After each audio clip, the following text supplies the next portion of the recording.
My name is Maria, and you're listening to the podcast where we deconstruct someone's PhD experience so that you can reconstruct your own. This is a journey with many challenges, but you might find yourself in a similar situation as one of the guests here. Enjoy listening.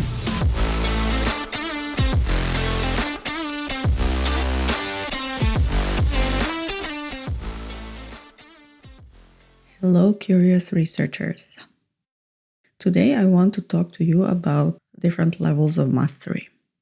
And this is something that I saw at the coaching training where I went to, and this is something you might have seen in different places as well. How it was presented is that we have 5 levels before we reach mastery, and we start from being totally unconscious of what is it that we don't know until the level that we are masters in something. And this is something that can be applied during the PhD. And when I say PhD, I do not mean the whole of the PhD, but rather one specific aspect. Whether it's writing a paper for a conference, a very, very specific thing, or working in the lab, or preparing a presentation, presenting, like all these different elements, they require different level of skills that can be mastered to a different degree. So let's go through different levels. The first one is being unconsciously unskilled. That means that when you look at somebody doing something, for example, let's look at top athletes who play tennis. We look at them and it seems very easy. It's like, oh, seems like I can do it, because we are unaware and unconscious of what are the skills that we are lacking in order to be able to run and have endurance and hit the ball right and have it land in a specific place in the field. So when we don't know, all these tiny details are a blur to us. We don't realize what we don't know. This is being unconsciously unskilled. Or when you see people presenting somebody who does it well, then it seems like, oh, I can do this as well, if we are totally unconscious. Then the second level is being consciously unskilled. This means that you start practicing whatever it is, and then you realize that it's actually more difficult than you realized it to be. Because then you realize all the tiny elements that you need to improve in order to get it right. Whether it is to hit the ball properly in playing tennis, or it is to have a good intonation and the right amount of words during your presentation. So this can be very frustrating. When you are consciously unskilled, this is a moment where you don't feel comfortable. This is a moment where you can be harsh on yourself, be critical, and feel that you are never going to pass the stadium. And maybe you will even want to go back to the things that you are good at.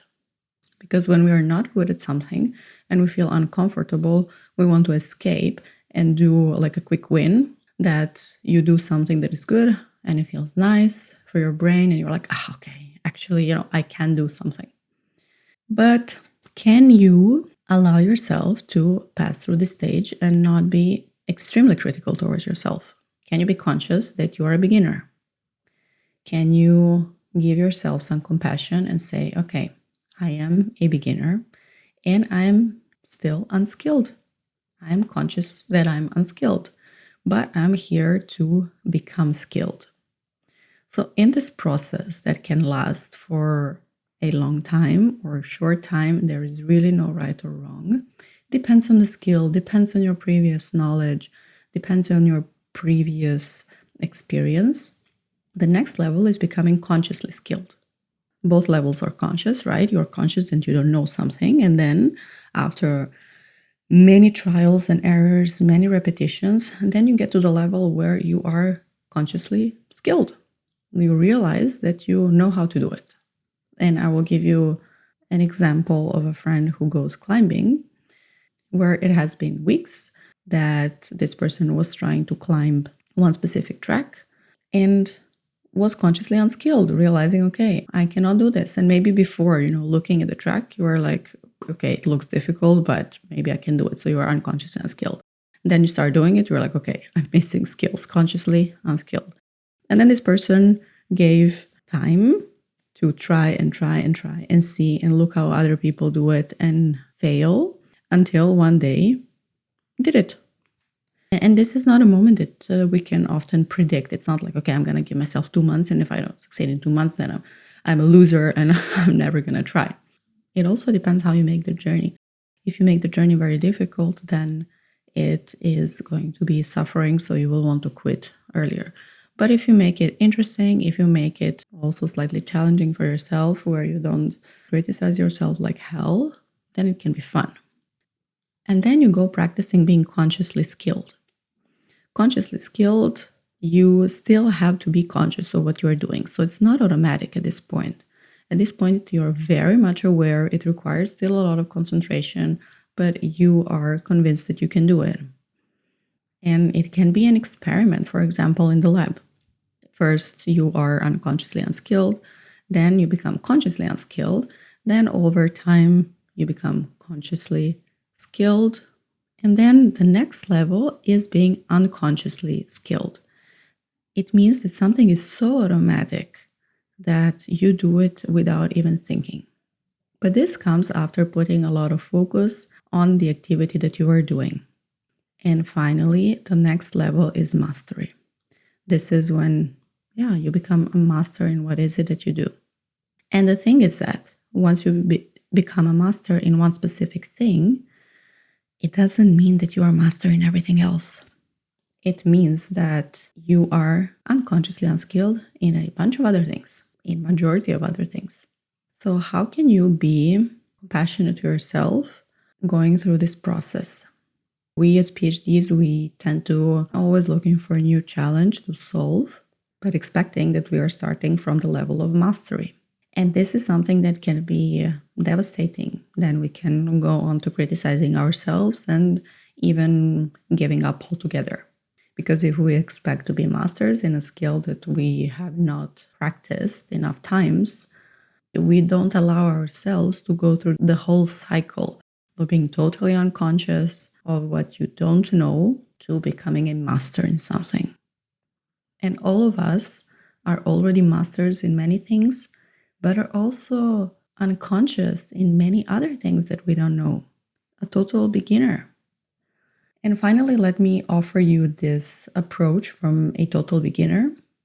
It can be a beautiful place, really a beautiful place, because you are letting everything be open.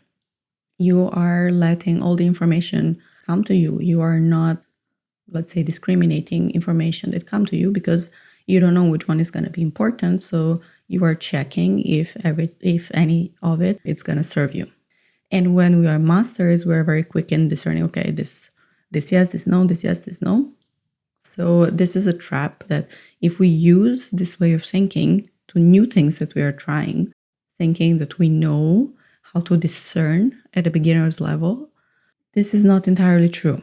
So give yourself some grace to be a total beginner, to not even master everything in the PhD, to master some of the things that you care about, that you want to master, and the other things, let them be just average, totally fine.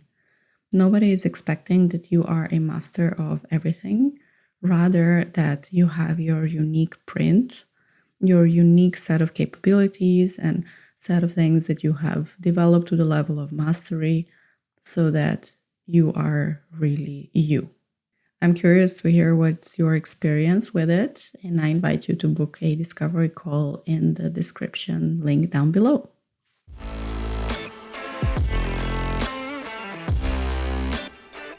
Thanks for listening to this podcast episode. If there was anything that you discovered or found remotely interesting, do share. I'm always curious to hear what is it that you resonated with. See you in the next episode.